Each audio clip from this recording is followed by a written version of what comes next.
Cumprimento a amada igreja na paz do Senhor, amém? Glória a Deus. O meu melhor quero te dar, me derramar a teus pés, ser tua imagem e semelhança, é o desejo do meu coração. Se o meu corpo errar o caminho, meu coração clamará por ti. Abraça-me com tua misericórdia, vem me envolver. Tua face eu quero ver, quero vestir a roupa da santidade e mergulhar Santo dos Santos, Deus.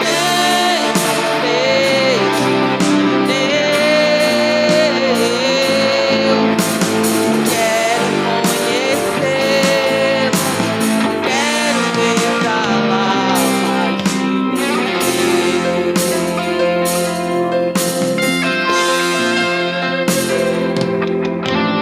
O meu melhor quero te dar, me derramar a teus pés, ser tua imagem e semelhança, é o desejo do meu coração.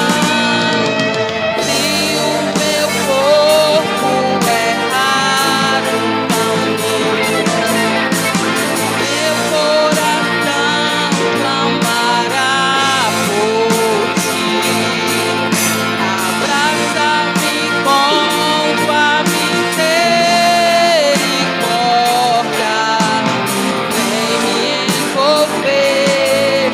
Tua face eu quero ver, quero vestir a roupa da santidade e mergulhar Santo dos Santos, tem desejo de Deus.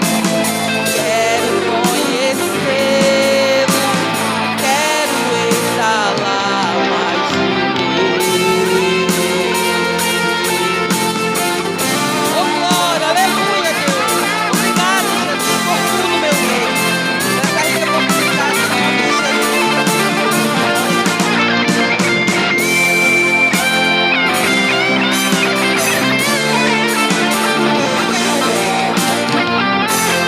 Que maravilha, Jesus. Bendito seja o nome do Senhor.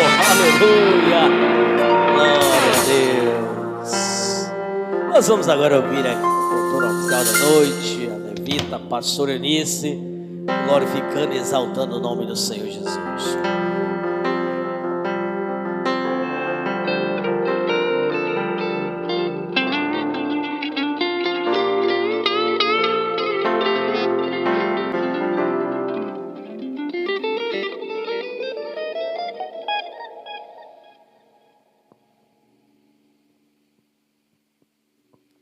Glória a Deus, aleluia. Cumprimento a amada igreja na paz do Senhor. Aleluia. Louvado e engrandecido seja o nome do nosso Deus. Eu admiro muito quem louva sem olhar, né? O cântico. Louvado seja Deus. Aleluia. Eu olhando, muitas vezes ainda me atrapalho. Aleluia. Mas vamos lá. Louvar e agradecer o nosso Deus por tudo que Ele tem feito em nossas vidas. E eu convido toda a igreja também para louvar junto comigo, porque Ele é bem conhecido, aleluia. Ele é o dono de nossas vidas, louvado seja Deus. Mestre,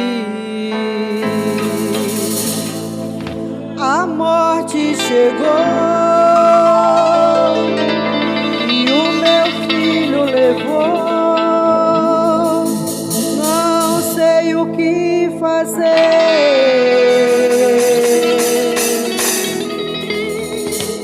mestre. A notícia abalou, coração se calou.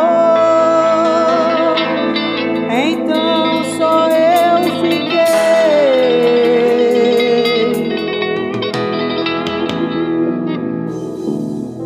e a multidão consolava aquela pobre mulher. Mas por ali passava o homem de Nazaré. Teve aquela multidão e o povo estremeceu. Jesus estendeu sua mão e o morto reviveu. Pra glória de Deus, a multidão abalou, abalou, abalou. A multidão abalou, abalou, abalou, abalou. Quando ele chega ao lugar, estremece. Quando ele manda, até morto obedece. Quando ele fala, qualquer um se cala pra lhe escutar. Quando ele fala, falou, tava lá, governador, mas detesta o pecado. Está na igreja, venceu a peleja, não se julgar. Vou erguer a bandeira da vitória e cantar. Vou erguer a bandeira da vitória e cantar. Povo pega no caminho, quem pega quanto mais povo pega, mas o povo pra pegar. Povo pega no caminho, quem pega quanto mais povo pega, mas o povo pra pegar. Quando ele chega ao lugar, estremece. Quando ele manda, até morto obedece. Quando ele fala, qualquer um se cala pra lhe escutar. Quando ele fala, falou, tá falado, é mau pecador, mas detesta o pecado. Está na igreja, venceu a peleja, não se julgar. Vou erguer a bandeira da vitória e cantar. Vou erguer a bandeira da vitória e cantar. Fogo pega no caminho, esse pega quanto mais fogo pega, mas o fogo pra pegar. Fogo pega no caminho, esse pega quanto mais fogo pega, mas o fogo pra pegar. Glória a Deus, aleluia. Louvado e agradecido seja o nosso Deus. Ele é fiel em nossas vidas, aleluia. Então não temos por que temer ao Senhor, porque nada, nada vai nos separar do amor de Cristo Jesus em nossas vidas, aleluia. Só Ele é merecedor de toda a honra e de toda a glória. Quem nos separará do amor de Cristo? Será tribulação, angústia ou perseguição, fome ou nudez, perigo ou espada. Quem nos separará do amor de Cristo? Será tribulação, angústia ou perseguição, fome ou nudez, perigo ou espada. Seu escravo é certo, que nem na morte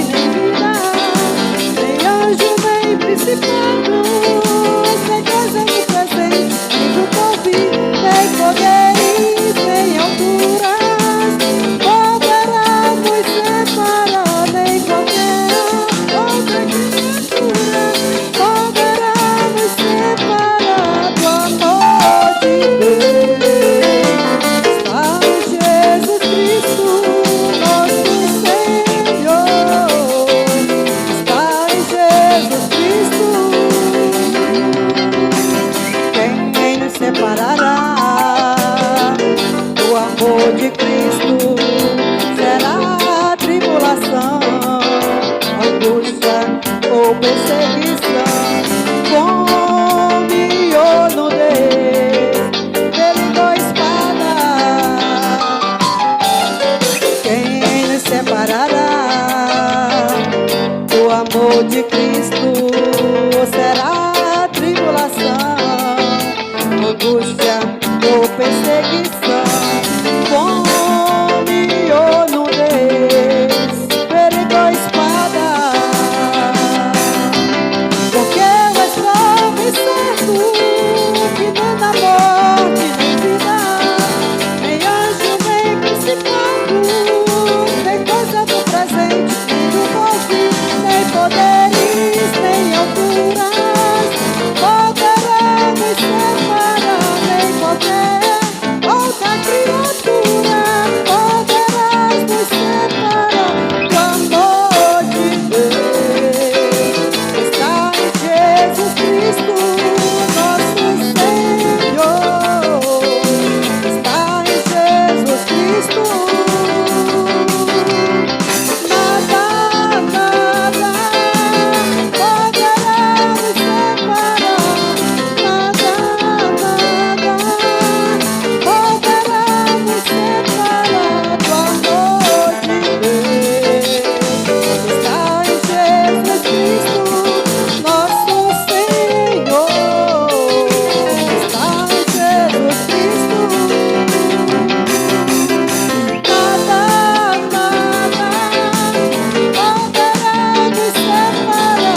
Está em Jesus Cristo. Nada, nada poderá nos separar. Nada, nada poderá nos separar do amor de Deus. Está em Jesus Cristo, nosso Senhor. Está em Jesus Cristo. Aleluia. Aleluia. Nada há de nos separar do amor de Cristo. Aleluia.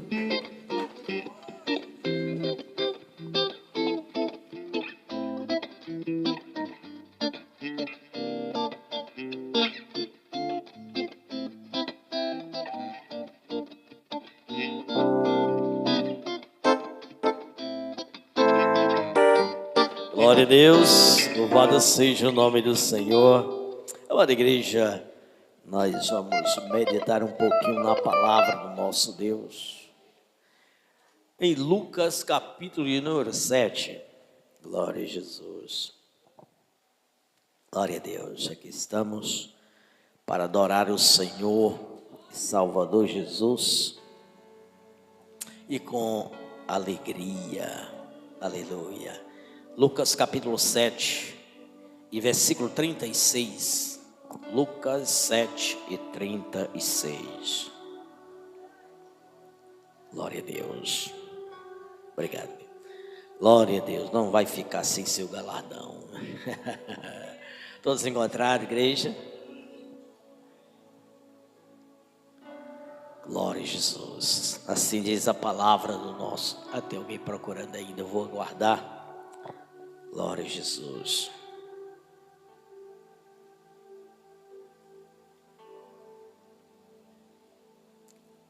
Louvado seja Deus. Diz assim a palavra do nosso Deus. E rogou-lhes um dos fariseus que comesse com ele. E entrando em casa do fariseu, assentou-se à mesa.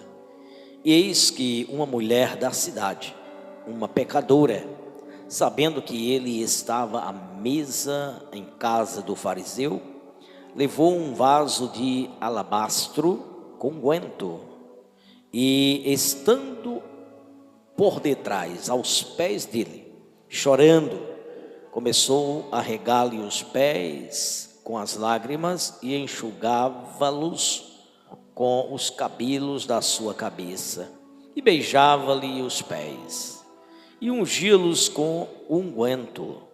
Quando isso viu o fariseu que o tinha convidado, falava consigo, dizendo: se este fora profeta, bem saberia quem e qual é a mulher que lhe tocou, pois é uma pecadora. E respondendo Jesus disse-lhe: Simão, uma coisa tenho a dizer-te. E ele disse: Dize-a, mestre. Um certo credor tinha 2 devedores. Um devia-lhe 500 dinheiros e o outro 50. E não tendo eles com o que pagar, perdoou-lhes a ambos. Dize-me, pois, qual deles o amará mais? E Simão respondendo disse: Tenho para mim que é aquele a quem mais perdoou. E ele lhe disse: Julgaste bem. E voltando-se para a mulher, disse a Simão: Vês tu esta mulher? Entrei em tua casa e não me deste água para os pés, mas esta regou-me os pés com lágrimas e me enxugou com os seus cabelos. Não me deste ósculos, mas esta, desde que entrou, não tem cessado de me beijar os pés. Não me ungiste a cabeça com óleo, mas esta unge meus pés com unguento. Por isso te digo que os seus muitos pecados lhe são perdoados, porque muito amou. Mas aquele a quem pouco é perdoado, pouco ama. Podeis sentar, igreja, em nome do Senhor.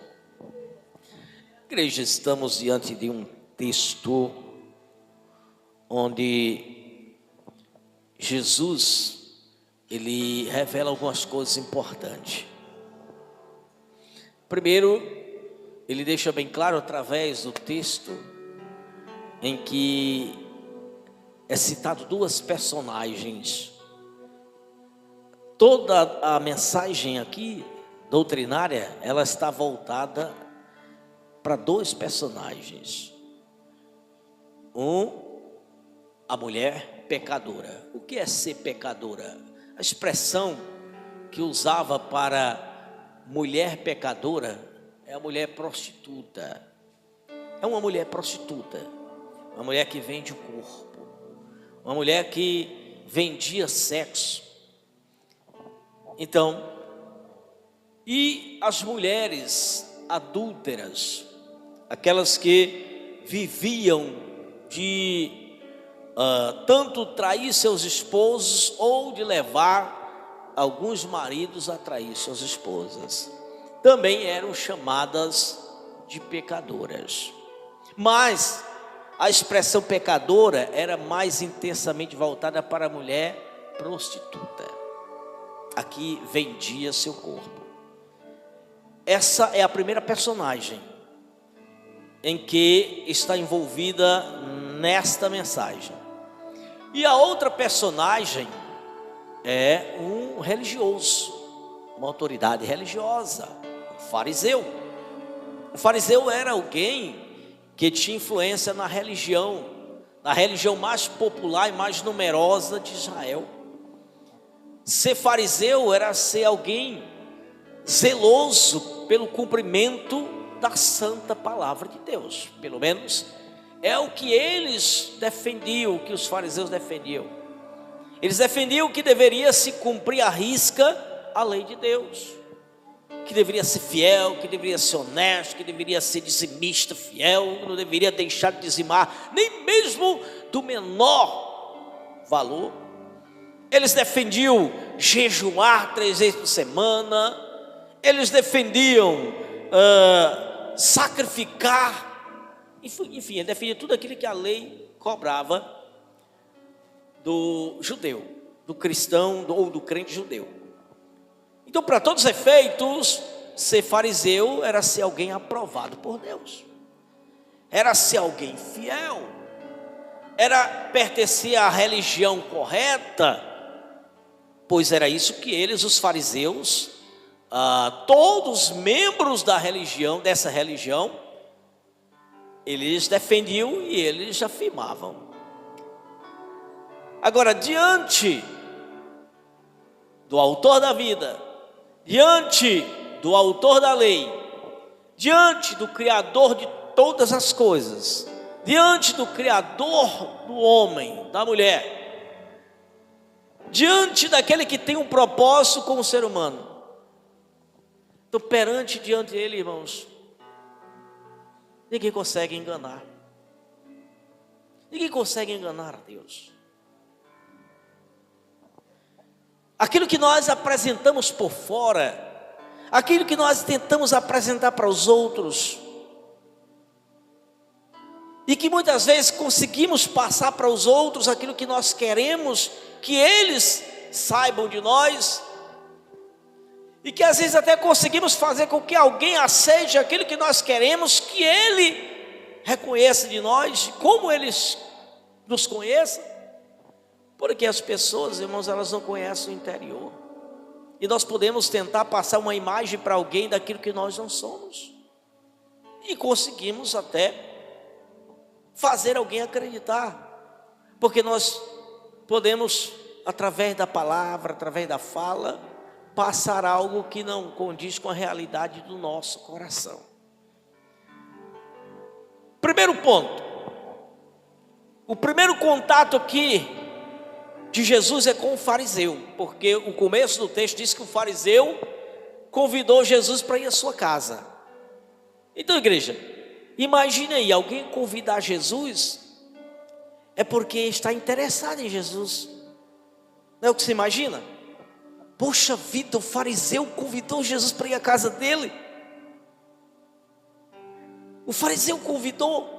Irmão, nem sempre quem convida, ele está demonstrando amor de verdade, carinho, honra e respeito pelo convidado.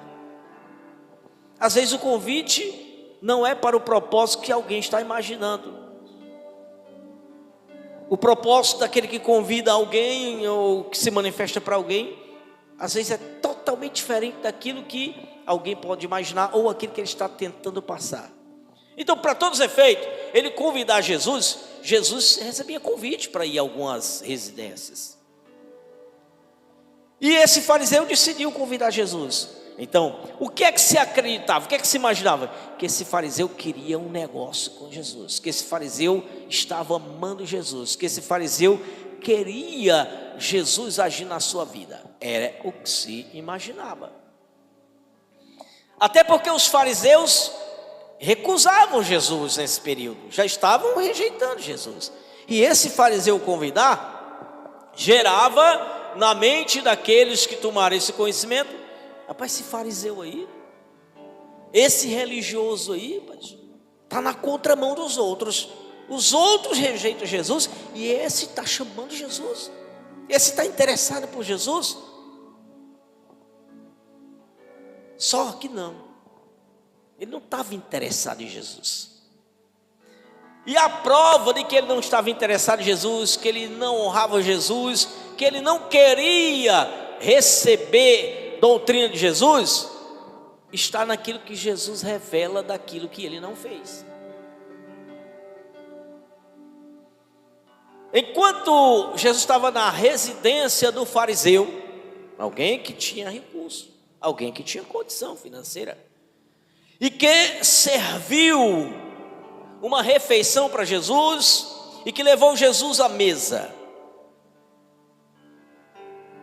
e tinha a igreja, ir à mesa, existia duas formas de ir à mesa.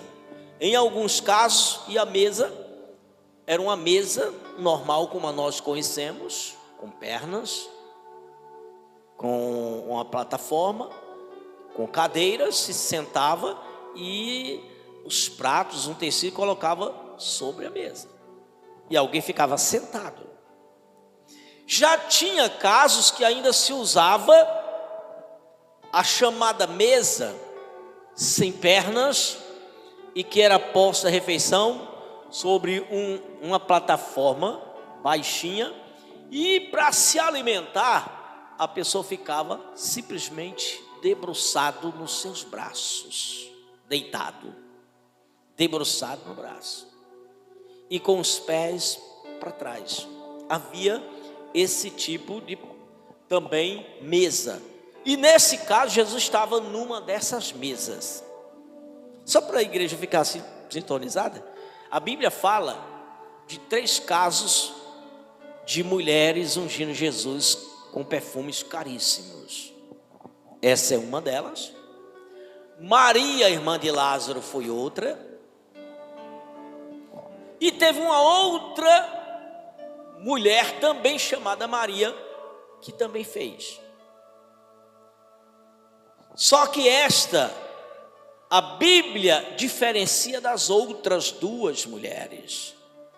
A Bíblia identifica essa como prostituta, como pecadora. E ela conseguiu entrar na casa do fariseu. Como? Se os fariseus odiavam, eles eram religiosos que se defendiam e defendiam a fé como puros, e eles odiavam pecadores, odiavam os publicanos, que eram oficiais, funcionários do Império Romano. Eles odiavam porque diziam que eram traidores. Eles não aceitavam nas reuniões, seja lá no templo em Jerusalém ou nas sinagogas onde eles dominavam, eles não aceitavam entrar aleijado, eles não aceitavam entrar cego. Os doentes não tinham direito, porque para eles doente era alguém que estava sentenciado por causa de pecado. Pecadora, ou seja, mulher prostituta ou adúltera, nem pensar de chegar lá. Eu só sei que ela conseguiu entrar na casa do fariseu. Quando o fariseu foi ver, a mulher já estava lá, chorando. E ela foi direta para onde estava Jesus. Não estava só Jesus, estava o fariseu e muitos convidados. Mas ela foi direta onde estava Jesus. E lá ela chorando. Ela chorava profundamente. E só que ela não foi de mão vazia até o Senhor. Ela levou o melhor que ela tinha, o recurso que ela tinha, aquilo que era de mais valioso para ela. Geralmente, algumas mulheres pobres, elas reservavam durante um tempo da sua vida alguma espécie de valor, e esse valor geralmente estava envolvendo um perfume, um bálsamo caríssimo, que era depositado em um frasco de um minério chamado alabastro. Alabastro era o material do qual o frasco era feito. É uma espécie de um minério. Mas o valor não é o alabastro, o valor é o que estava dentro. E era um vidrozinho lacrado. E lá, aquilo custava dinheiro. Um frascozinho de alabastro nessa época custava aproximadamente o salário de um ano inteiro de um trabalhador do sexo masculino. Era equivalente a praticamente 300 denários. Denário era uma diária de um trabalhador, homem. Mulher ganhava menos. E era o equivalente a um ano inteiro de trabalho. Esse alabastro tinha esse valor, como qualquer outro tinha o mesmo valor. E essa mulher tinha essas economias. Isso era uma economia, irmãos. Era uma forma de você fazer economia sem perder valor, porque guardar o dinheiro em si, ele poderia perder valor. Mas quando você investia em produto que não perdia valor, que acrescentava valor, e entre eles, para as pessoas mais pobres, era o perfume de bálsamo, e que era bem lacrado e conservar a sua essência por anos nesse recipiente de alabastro. E essa mulher, quando decidiu ir até Jesus, o que ela tinha das economias dela, ela levou. Mas o que importava era um perfume caríssimo. Era ela ungir Jesus com este perfume caríssimo. E ela foi. Como ela entrou, a Bíblia não descreve. Como ela foi penetra, a Bíblia não descreve. Mas que não foi fácil entrar na casa de um homem fariseu, de uma liderança religiosa, de uma pessoa com condição financeira, que odiava pela sua religiosidade a prostituta, uma mulher prostituta, e aquela conseguia entrar na casa dele, entrou. E ela, quando entrou, ela tinha o endereço certo. O endereço certo era a casa do fariseu, não, que ela nunca teria ido lá se Jesus não estivesse lá. O endereço dela era Jesus, irmão. Ela queria Jesus de verdade. Essa queria contato com Jesus. Essa queria um encontro com Jesus. Essa queria Jesus com ela, fazendo parte de sua vida. Essa de fato valorizava Jesus. E ela foi. E quando ela chega lá, ela vai direto onde está Jesus, já deixando claro que ela já conhecia Jesus. Ela não foi procurar para saber quem era, então ela já entrou sabendo que era Jesus. E já foi no local da mesa onde estava Jesus. E ela foi justamente pelo lado dos pés, porque o lado da cabeça estava para o lado da mesa. E quando ela chegou, ela já se prostra. Ela já curva seus joelhos, se prostra, inclina sua cabeça, chorando, e as suas lágrimas começam a molhar os pés de Jesus. Enquanto as suas lágrimas estão molhando os pés de Jesus, ela pega o seu grande cabelo e começa a enxugar com seus cabelos longos. E Jesus não disse nada, simplesmente ficou ali. Jesus não olhou para trás, porque ele já sabia, ele é onisciente, não olhou para trás. Jesus não se virou, Jesus não se mexeu. Da forma que estava, ele continuou. E ela também, da forma que chegou chorando, ela continuou. E ela, depois ela começou, enxugando os pés de Jesus. Ela começou, igreja, ela quebrou o vidro de alabastro. E ela começou a derramar sobre Jesus. Agora imagine, irmãos, aquele perfume tomando conta daquela casa.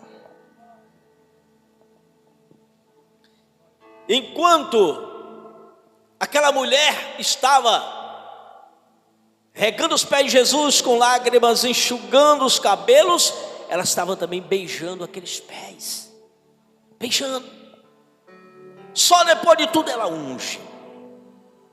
O fariseu, irmãos, sem falar, só pensando no seu coração e na sua mente, começa a revelar, primeiramente, que ele não honrava Jesus, que ele não respeitava Jesus, que ele não reconhecia Jesus como Senhor. Ele era um hipócrita, ele era aquilo que a palavra fariseu representa, significa hipócrita. De fato, ele era hipócrita. E ele pensa no seu coração, esse aí, ele estava chamando de mestre. Ele estava falando como se reconhecesse que Jesus de fato era o enviado de Deus. Mas no seu coração estava revelando, e ele não falou para ninguém, mas Jesus sonda. Mas no seu coração ele disse, esse aí nem profeta é. Porque se ele fosse profeta, ele sabia quem era essa mulher. Isso é uma pecadora. Ele já teria repreendido, ele já teria impedido dela fazer isso, ele já teria impedido dela estar chorando aí, molhando os seus pés com lágrimas. Ele teria impedido, ele não estava aceitando isso. Se ele fosse pelo menos um homem digno, ele nem profeta ele é. Se ele fosse um homem digno, se ele fosse um homem puro, ele não aceitava isso aí, essa pecadora.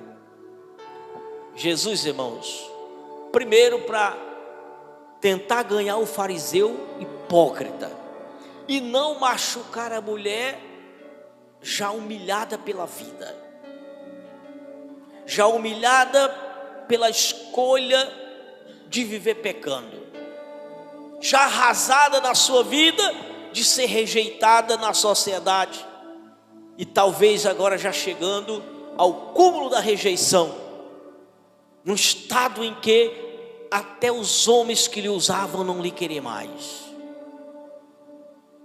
a vida já perdendo todo sentido. Porque, igreja, isso é homem e mulher. Na juventude, quando é novo, porque o homem também se prostitui, não é só a mulher que se prostitui, também tem homem que vende o seu corpo. Quando está novo, no vigor físico, existe um interesse. Mas à medida em que vai sendo, o pecado vai sendo praticado e vai sendo usado, a pessoa envelhece mais cedo. A pessoa vai perdendo vigor muito mais cedo do que se não vivesse no pecado, naquela prática de pecado. e cedo é rejeitado pelos que usam. E aquela mulher, eu tenho certeza que já estava chegando no tempo em que os homens que usavam dela, que pagavam a ela pelo serviço sexual, já estavam lhe recusando. Aquela mulher já estava começando a perder a qualidade do seu corpo. O seu corpo já estava perdendo qualidade. E já estava perdendo o interesse também nos homens. E aquela mulher vai para a humilhação ainda muito maior, porque ela decidiu fazer profissão daquilo, se sustentar com o sexo. Agora não tem mais quem pague o seu sexo, não tem mais quem lhe queira. Então ela está no pior estado da sua vida, e é nesse pior estado que ela procura Jesus. Mas ela não chega lá pedindo Jesus nada, através da sua boca. Ela não chega com a sua fala pedindo nada. Ela chega lá pedindo com as suas ações, com as suas atitudes. Ela está gritando sem palavras, está gritando com atos, pedindo socorro, pedindo auxílio, pedindo perdão, se reconciliando com o Criador, reconhecendo que ali estava o Filho de Deus que tem poder de perdoar pecado, mas sem ousadia de abrir a boca. Não se achava digna de abrir a boca e falar com Jesus, mas com seus atos ela humilhou-se a si mesma, porque humilhada na vida ela já era pela sociedade, sem que ela ouvisse, mas que já sabia que aquele fariseu também já lhe humilhava, e ela conhecia aquele fariseu. Ela já também tinha sido muito humilhada por aquele fariseu. E aquele fariseu, no pensamento, continua humilhando aquela mulher. Isso é uma pecadora. Aí agora começa a revelar quem é ele, sem que ninguém saiba, mas que Jesus, som do coração, sabe. Que ela é uma pecadora, ele deve saber. E se ele não sabe, então ele não é nada. Então ele começa a apontar Jesus como sendo um falso, como sendo um impostor. Quando ele diz, isso aí nem profeta é, e ele ainda usou a palavra mestre, hipócrita. É igual alguém que não ama outro e trata meu amor, meu bem, meu querido, meu amigo, e não é amigo. Irmãos, a nossa boca ela pode soltar hipocrisia, ou seja, falsidade, e conseguir enganar as pessoas que acreditam na falsidade da palavra, mas que ela não sabe que é falsa, mas sai do coração aquilo que não é aquilo que eu quero para as pessoas, ou aquilo que eu não acho que a pessoa é. Então, ele diz que Jesus é mestre, mas ele disse aí nem profeta é. Ou seja, ele é um impostor. Então ele começa a ter acusação no seu coração contra Cristo, sem abrir a boca. E Jesus amorosamente, nem agride, nem rebate o fariseu, e a forma que ele age não humilha a mulher. Ele não humilha aquela mulher que já está humilhada demais. Aquela mulher está buscando socorro, está buscando auxílio. Aí eles voltam, aí agora é a hora dele falar. Agora Jesus fala. Ele disse, Simão, eu tenho uma coisa para te dizer. O hipócrita do Simão, que acaba de dizer que Jesus é um impostor, que nem profeta ele é, pois diz mestre, olha a hipocrisia, diz mestre. Mas Jesus já sabia que ele estava com hipocrisia. Jesus disse, Simão, eu entrei na tua casa. O que é que o Simão devia ter feito se ele honrasse o convidado dele? Porque Jesus foi lá porque foi convidado. E era prática quando se convidava alguém, quem convidava, o anfitrião, o dono da casa, quando convidava, ele tinha por dever, dentro da lei, de oferecer a lavagem dos pés do convidado, como prova de bem-vindos, como prova de amor, como prova de que aquela pessoa era bem-vinda àquele lar, àquela família, e que passava a ser considerado como parte integrante da família durante aquele período que ele estivesse na sua casa. Isso era prática, até estabelecida na lei. E o fariseu, ele era o mestre da lei, e ele sabia disso. Mas ele convidou Jesus e ele não mandou ninguém lavar os pés de Jesus. Quem tinha recurso usava um empregado para lavar os pés do convidado. E quem não tinha, era pobre, ele mesmo fazia lavar os pés do convidado dele, para depois participar da festa do banquete. Então, Jesus já estava no banquete. Jesus estava ali, já estava na mesa do alimento, mas os pés dele não foram lavados. Jesus chegou na casa do fariseu, o fariseu não deu ósculo. O que é ósculo? Beijo no rosto, que era prática também, e que a lei recobrava que as pessoas se amassem com ósculo. Ósculo é o beijo no rosto. Aquele homem não praticou o ato para com Jesus, que era o convidado dele. Então, irmãos, esse homem convida alguém que ama? Será que Jesus estava sendo amado mesmo? Não, mas por convidar dava a impressão de que aquele homem amava Jesus, reconhecia Jesus e tal. Não, mas ele provou com todos os seus atos que o convite era um convite de um ato de hipocrisia e talvez para armar uma cilada para Jesus. Como qualquer fariseu gostava de armar cilada para Jesus, aquele era mais um. E Jesus diz: Simão, nem lavaste meus pés, nem me deste um beijo, e nem me ungiste. Tu não me ungiste. Estou aqui na mesa já, e perante a mesa tu não me ungiste. Mas esta mulher, desde que ela chegou, ela me lavou os pés com suas lágrimas, enxugou com seus cabelos. Ela não para de beijar meus pés, Simão. Ela está beijando meus pés. O beijo é no rosto, e ela está beijando meus pés, Simão. Simão, tudo que tu não fez, essa mulher está fazendo. Tudo que tu não fizeste, Simão, essa mulher está fazendo. O que era para tu fazeres, por ter me convidado, tu não fizeste. E essa mulher que não foi minha convidada, e que nem eu sou convidado dela, ela está fazendo tudo isso. Então, Simão, tu me convidou verbalmente, eu estou aqui, mas o teu convite não foi honesto, sincero, nem verdadeiro, nem legal.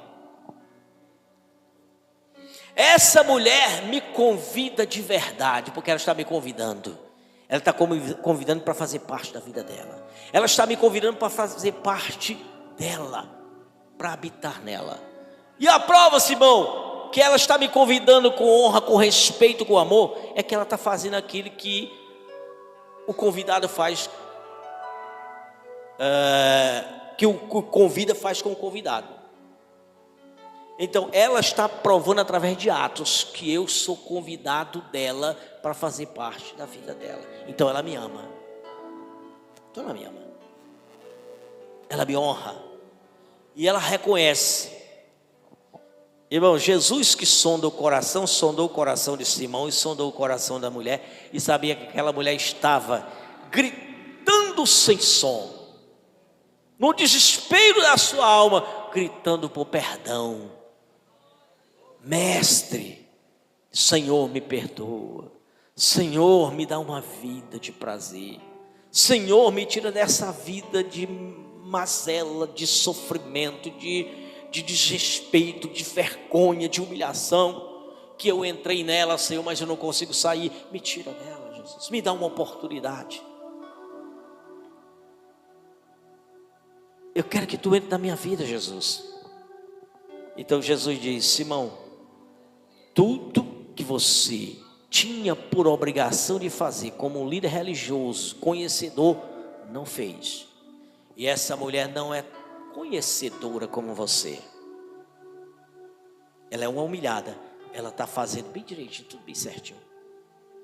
Aí ele diz: Simão, me diga uma coisa. Aí ele conta a parábola. Antes dele revelar todas essas coisas, ele conta a parábola. Simão, eu vou te contar uma coisa. Diz, Senhor, diz, mestre. Um credor tinha 2 devedores. Um devia a ele 500 denários. E o outro devia 50 denários. E ele perdoou a ambos.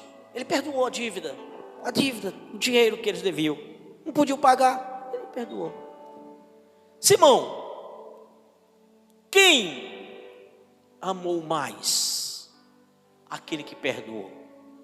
Aí Simão diz: Senhor, eu tenho para mim que aquele que devia mais, os 500 denários, né? Esse é quem devia mais. Recebeu perdão, eu acho que esse vai amar mais aquele que perdoou, mas amar mais o credor, do que o que só tinha 50 denários de dívida. E Jesus disse: Simão, tu julgaste com muita sabedoria.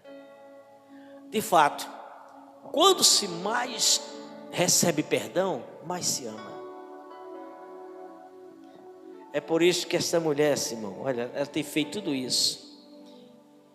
E ela muito tem me amado. Porque ela sentiu desde a hora que chegou que eu tenho liberado perdão para ela. Igreja, Jesus não tinha nem falado ainda para ela: mulher, perdoados são os seus pecados. A mulher estava ali se humilhando, Jesus estava perdoando, ela já estava sentindo a unção do Senhor na sua vida. Foi por isso que ela intensificou mais ainda, porque à medida que ela foi, que ela chegou, que ela começou a chorar, ela já sentiu o seu coração, a sua alma se aliviar daquela tensão, daquele pecado, daquela angústia, daquele desespero, da falta do sentido da vida. A sua vida começa a fazer sentido, porque Jesus já está lhe perdoando. Por que Jesus está perdoando sem abrir a boca? Porque aquela mulher está se arrependendo sem abrir a boca. Na medida em que ela estava se arrependendo, Jesus estava lhe perdoando. Na condição que ela estava se arrependendo, Jesus também estava lhe perdoando. Ela estava pedindo perdão sem soltar som pela boca, e Jesus estava lhe perdoando sem soltar som pela boca. E a mulher estava sentindo. E o fariseu miserável, coitado, estava piorando a vida, porque ele estava pecando mais ainda. Pecou em julgar a mulher, em desprezar a mulher, em ofender a mulher, sem soltar som pela boca. E pecou contra o Senhor Jesus, a quem ele convidou de lhe chamar impostor, quando disse: aí nem profeta é. Assim, irmãos, como ele ofendeu sem palavras, ele foi rejeitado sem palavras. Então, qual é a lição que nós temos aqui, amada igreja? Muitas vezes nós temos a mania de achar que as coisas precisam ser ouvidas com os ouvidos, através do som das palavras, para que ou tenhamos perdão ou tenhamos reprovação. E não é por aí. Muitas vezes, igreja, tem alguém que foi perdoado e você não ouviu Jesus lançar o perdão para ela. E muitas vezes tem pessoas que elas estão sendo rejeitadas por Jesus, sem Jesus soltar uma palavra de reprovação, mas está reprovando no oculto. Porque à medida, irmãos, que o Senhor nos sonda, à medida que Ele sonda o nosso coração, e o que Ele sabe da verdade do nosso coração, é lá dentro do coração, é lá do íntimo do coração, do que Ele toma conhecimento, que muitas vezes não é tomado fora, não é tomado pelas atitudes. Ou o que está lá dentro do coração é uma coisa e as atitudes são outras, a fala é outra. E nós precisamos, igreja, aprender isso. Como? Tendo cuidado com o nosso interior, com o nosso íntimo. Não achar que Jesus só vai julgar o que nós soltamos pela boca. Sabe por que não, irmão? Porque Jesus vai julgar o que está lá dentro. Porque se Jesus fosse julgar só o que sai pela boca, e ele não tivesse capacidade de saber o que estava lá dentro, Jesus ia cometer muitos erros. Jesus, ele ia perdoar tantas pessoas ruins, perversas, cruéis, que são hipócritas, que fingem ser boas e não são. Pessoas que na sua frente é um amor de pessoa, te elogia, mas por trás está te tesourando como coxinha. Mesmo que o Doquinha peça para o coxinha não tesourar, mas ele está tesourando. Estou usando essa expressão aqui dessa dupla de humor cearense, vamos só para os irmãos, né? Para descontrair um pouquinho, mas falando a verdade. Às vezes a pessoa, irmão, te detona para outro, mas diante de você é um amor de pessoa, te trata bem, te elogia. Você é uma pessoa especial para ela, mas que não é. Lá no íntimo não é. Mas ela ganhou a tua confiança, ela ganhou a tua credibilidade, e você passa a confiar e acreditar. E o hipócrita, irmãos, o falso, o fingido, ele conquista pessoas, ele ganha confiança de pessoas com a sua capacidade de enganar para usar essas pessoas a seu benefício próprio e prejudicar as pessoas que ele vai usar em seu benefício próprio. Usar essas pessoas e depois, quando não interessar mais, ele descarta essas pessoas. É por isso que tem gente, rapaz, não sei por que é que fulano era tão legal comigo e agora não quer mais nem conversa, porque era hipócrita, meu querido. E você não sabia, você acreditou. Depois ele te descarta e não quer mais nem conversa com você, você não é mais interessante para ele. Que nós, igreja, aprendamos a ver o que é que está dentro do coração, porque Jesus vai julgar lá. Ele não vai prezar ver atitudes e ouvir mensagens, palavras para poder julgar. Ele vai julgar lá no que está dentro. Sejamos sinceros e honestos conosco mesmo, conversar conosco mesmo, ser sincero e honesto com o nosso Deus, a quem nós decidimos servir e a quem nós invocamos para estar conosco, e ser sincero e honesto com os nossos irmãos. Nós estamos vivendo os dias da falta de amor. Jesus já profetizou que no fim do tempo o amor esfriaria, mas não deixa o amor esfriar não. Irmão, tem profecia de Jesus que eu não vou querer que se cumpra na minha vida. Você vai tomar um choque eu dizer isso. Tem profecia de Jesus que eu não quero ela se cumprir na minha vida, porque se ela se cumprir vai ser para ruína minha. A profecia que diz o amor de muitos esfriará é uma profecia de Jesus,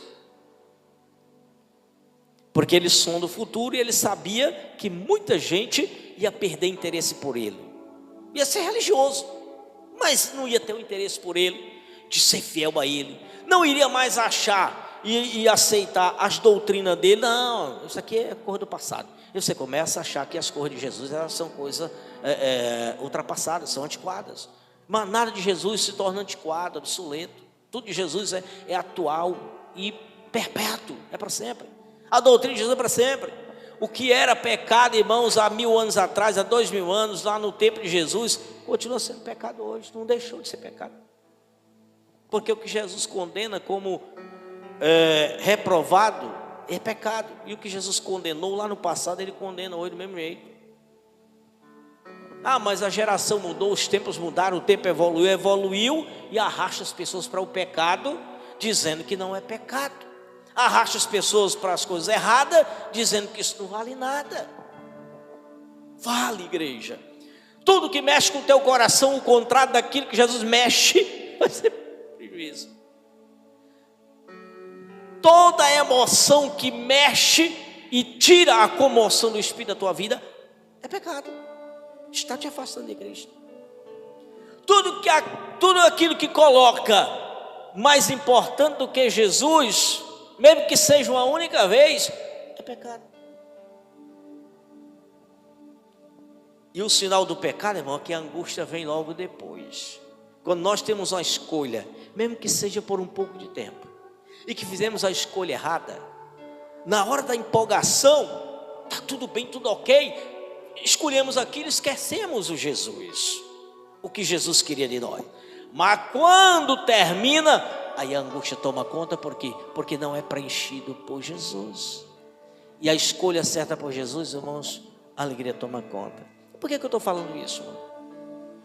Não é porque eu vou passar nada em rosto, mas eu preciso trazer uma palavra para os que estão aqui nessa noite. Uma palavra para os que estão aqui nessa noite. E com muita segurança, porque quanto eu padeci também. O jogo do Brasil não foi nem na hora do culto. Não foi nem na hora do culto. Mas tinha quem quisesse que nós mudássemos o horário do culto. O jogo não era nem na hora do culto, era agora. Mas tinha, por quê? Porque queria ficar à vontade até lá, depois curtir, né, a diversão da vitória. Por que queria que mudasse? O jogo ia terminar antes do início do culto. Se não tivesse prorrogação. Se tivesse prorrogação, entrava um pouquinho no horário do culto. Não, mas a questão é que depois do jogo, depois tem a vitória, aí eu vou curtir, eu vou saborear a vitória, eu vou vibrar, eu vou ver a carreata. Não vira, irmãos. Não vira carreata. Eu vou gritar gol. Não. Era melhor ter vindo gritar glória. Era melhor ter vindo gritar glória. Eu estou falando isso, irmão, porque tem muitas outras coisas que também mexem com os crentes. E os crentes acham normal. Não, mas nós somos brasileiros. O que é que tem o ser brasileiro com futebol, irmão? O brasileiro não foi formado por futebol. O brasileiro não criou futebol. O futebol veio da Inglaterra. Foi os ingleses que inventaram o futebol. Aí o que tem Brasil com futebol, irmão? O brasileiro gosta de futebol, mas o que tem o brasileiro com futebol, irmão? Como se fosse uma criação. Mas, igreja, eu também fui uma pessoa escravo de futebol. E que eu me prendia em torcer, principalmente a seleção brasileira. E só eu sabia, irmão, como era ruim de digerir uma derrota. Você está ali torcendo, o jogo acontecendo, você vibrando. Quando o time é bom, você vibra. Quando o time é ruim, você solta. Eu nunca disse palavrão, mas a vontade veio e vinha. Com o jogador. Se o juiz marca uma coisa que você acha que não era contra o seu time, contra a seleção, você rasga o juiz na metade. Se o jogador perde o gol, você, se gostar de dizer palavrão, diz. Eu porque nunca disse. Mas às vezes vinha à vontade, mas como eu nunca disse, nunca saiu um palavrão da minha boca. Mas eu dizia, que filho ruim, que troço ruim, o que está fazendo aí? Eu ficava dizendo isso. E Jesus me libertou isso, irmãos, faz 29 anos. No dia 16 do mês passado, agora de junho, dia 16 não, dia 8 de junho do mês passado, completou-se 29 anos que eu me reconciliei com o Senhor. E naquele dia, Jesus arrancou a paixão por futebol. Quem era viciado dizia que me chamava de viciado. A turma que era viciado dizia que eu era o pior de todos, e de fato era, irmãos. Irmãos, eu me angustiava quando estava assistindo a partida de futebol. Não era só da seleção não, dos times que eu tinha interesse. E quando o time estava perdendo, irmão, eu me angustiava. E quando terminava a partida, irmão, eu ficava angustiado um bocado de dias. Essa coisa ruim, o aperto no coração, porque eu me emocionava demais, eu me entregava demais. E aquilo era ruim. E aquilo era muito ruim, igreja. Me pedia de servir a Deus. Mas há 29 anos atrás o Senhor me libertou.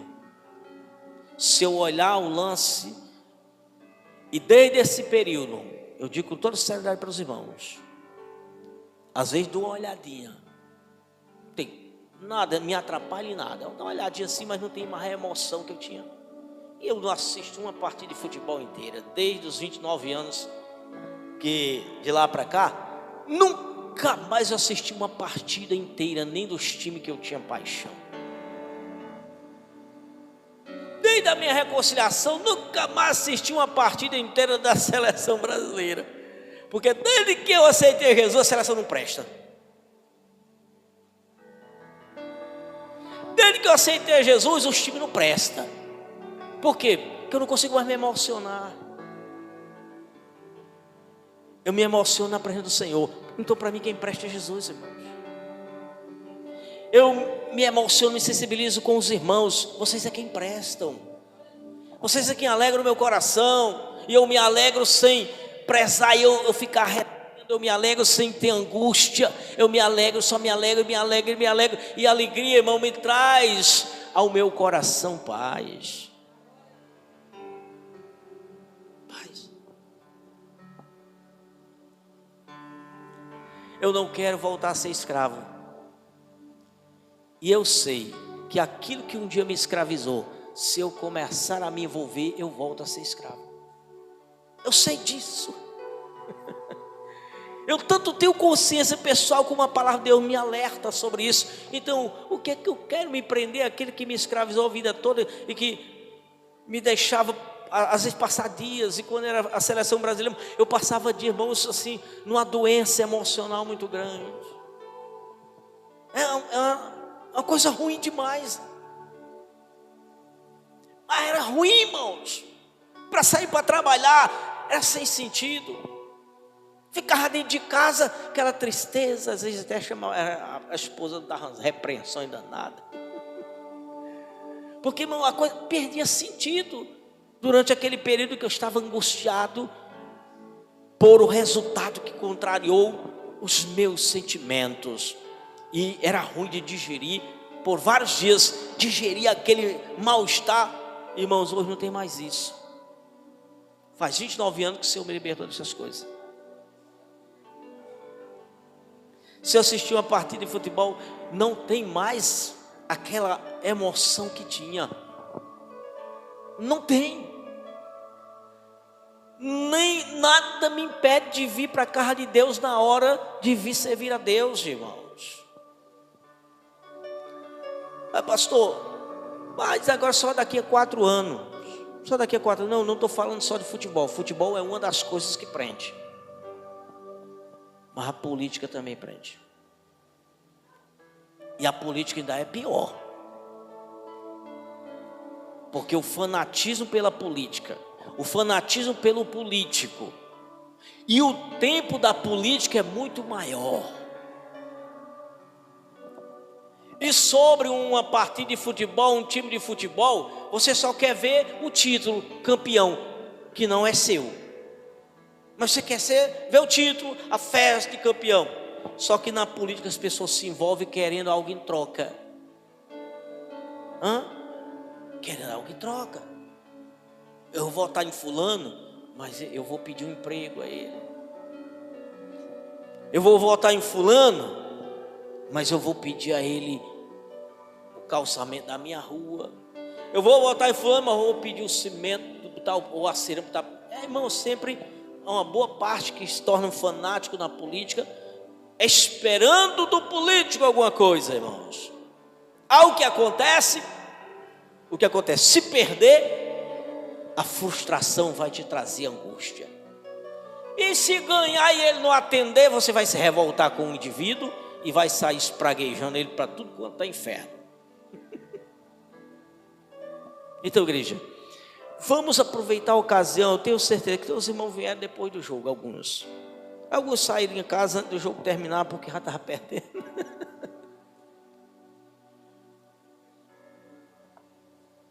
Alguns, quando viram que o gol já tinha saído, eu disse, não vai ter mais jeito não, eu vou logo, para não piorar a situação aqui do meu coração, eu vou logo para a igreja. Vou buscar o consolo de Jesus. E o bom é que Jesus recebe, irmão. O bom é que Jesus perdoa. É bom que Jesus perdoe. E se você quiser sair daqui aliviado, você vai sair. Se você fizer como aquela mulher, se prostra, se derrama, se humilha, você vai sair aliviado, você não vai nem mais sentir nada pela derrota da seleção hoje. Você vai só saber que perdeu e pronto. Mas você não vai sair angustiado. Mas se você não conseguir se aquebrantar o suficiente, quando você passar pelo portão ali, aquela angústia da perda da seleção vai ficar no teu coração, vai ficar na tua mente, e aquilo vai ficar encardido, irmãos. Deixa eu ver se esse horário aqui me permite um pouquinho mais. Então, igreja, vamos aproveitar esse momento e olhar lá para frente. Quando eu digo lá para frente, é para uns meses em que estão chegando aí de uma campanha política, e que, querendo ou não, nessa sim nós podemos dizer, nós somos brasileiros. E uma eleição que vem aí, vem para deputados federais, vem para deputados estaduais, vem para senadores, vem para governadores e vem para presidente. E como no Brasil é por eleição que se escolhe, ou seja, por voto popular, voto da população, nós somos obrigados até a votar. Existe uma obrigação, nós somos obrigados a votar. Se nós não votarmos, nós praticamos crime. Sabia? Crime. Mas eu voto com alegria, não é porque eu pratico crime não, porque eu quero exercer minha cidadania. Só que eu voto nas pessoas sem interesse nenhum, porque a maioria deles nem sabe que eu voto neles. Nem sabe. Eu escolho acreditando que a pessoa é ser mais honesta, ela é mais sincera, ela tem mais competência, ela tem mais compromisso, e pronto, eu escolho em cada função, em cada cargo e voto. Mas viver no fanatismo, irmãos, Jesus me libertou de todas essas coisas, irmãos. Libertou de todas essas coisas. E não voto esperando daquele candidato que ele me dê alguma coisa. Nem que ele viesse me dar, eu não queria. Porque não é para isso que eu voto das pessoas. Não é para isso que eu voto ninguém. Eu voto para que ele exerça o papel de político que ele, quando for eleito, vai ter que fazer, tem que assumir, cumprir com o seu dever. E o dever dele não é estar dando tijolo, não é estar dando remédio, não é estar dando, não. Se for parlamentar, desenvolver leis, né, para trazer benefício para o povo e não para o indivíduo. Se for o executivo, é para executar, administrar os recursos que é do povo, voltar em benefício para o povo. Só isso. E voltar para o povo. Vai voltar para mim porque eu sou povo, mas não para mim individualmente. Então, igreja, tiremos lição da agora, porque a política vai vir aí. E eu já, quando começa o movimento político, já começo aqui a trabalhar algumas doutrinas, alguns aconselhamentos, para que os irmãos não enveredem pela ruína emocional, pela ruína sentimental. E para que não haja dentro da igreja conflito, confusão dentro de política e haja divisão na igreja. Não, porque a nossa igreja atravessa, como vem atravessando cada pleito eleitoral, sem briga dentro, sem contenda, sem confusão, né? Mesmo os irmãos, alguns não gostando de alguma palavra que o pastor traz, mas aguenta ali e fica na igreja. Então, vamos voltar para casa com o nosso coração aliviado. É só a sexta derrota. É só a sexta Copa perdida, irmão. Será possível que você quer sofrer, mas já sofreu 5 vezes, as 5 perdidas, e vai sofrer nessa daqui, no hexa da derrota? Viu, Dr. Carlos, né? O hexa da derrota? Todo mundo esperando o hexa da vitória, mas foi o da derrota. 6 Copas seguidas perdidas. Então a gente era para estar acostumado com esse negócio e não se empolgar. Eu vi uma empolgação tão grande, a rua do Acarapu voltou a ser enfeitada, bombas e mais fogos aí. Mas o povo foi até ruim, né, irmão? Porque mesmo derrotado, soltaram as fogos que tinha, né? Papocado de fogo, parecia que era que tinha ganhado. Então, igreja, guarda no coração essa palavra, essa lição que Jesus dá. Ele sonda teu coração. Ele sabe quem aqui colocou o futebol, a seleção, a Copa, durante o horário da Copa, mais importante do que ele. Mas ainda deu o tempinho de chegar aqui, ele te recebeu. Aí teve aqueles, irmão, que não tiveram nem condição de ir para a igreja. Não vieram porque não tiveram condição, porque tempo teve. Estão tão emocionados, estão tão angustiados, estão tão amargurados pela derrota, que não conseguiu vir para a casa de Deus. Mas aquela mulher veio no pior estado da vida dela para presença do Senhor. Então, bom é virmos bem, coração cheio de alegria, cheio de gozo, cheio de prazer de adorar o Senhor. Mas se não estiver bem, venha sempre. Venha sempre. Bom é vir sem ter cometido erro nenhum, mas se tiver cometido, venha sempre, porque Jesus recebe perdão. Que Deus em Cristo nos abençoe. Amém. Graças a Deus. Glória a Deus.